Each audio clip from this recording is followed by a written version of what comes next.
welcome to your second Hedgehog Hollow box email for February. I hope you've received your box, or maybe it's very close to you. We've included your Ellen Hudson coupon code in this box for you as well, plus of course all your supply lists and the links to your 4 project tutorials. They're included in the box. You will also get a third email tomorrow with your other project using the new Year 8 stamp set.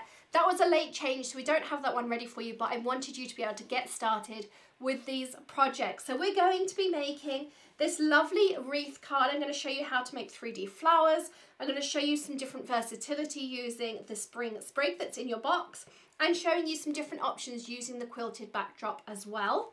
We're going to be making those slide on over semicircles with our bunny that goes backwards and forwards. We're doing lots of colouring. I'm going to show you some Copic techniques in there. You could use anything you have on hand, but I'll also be putting those links in there. They're included with your coupon code. Again, you can switch out your sentiments. There are 10 sentiments at least in your box this month. So you've got lots of options, whether you want to make Easter cards, baby cards, love cards, friends cards, all sorts of different options. I'll be showing you this die set as well and some different options on how to use it.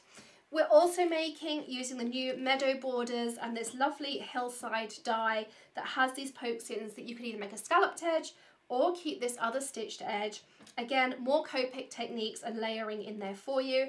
Plus my favourite, the pivot pop-up. So again, lots of options. This is the one that we're going to be making, so that I've rotated it as you open, and you can leave it open like this on the mantle. I'm also going to show you, if you wanted it to open this way, how you can do that too.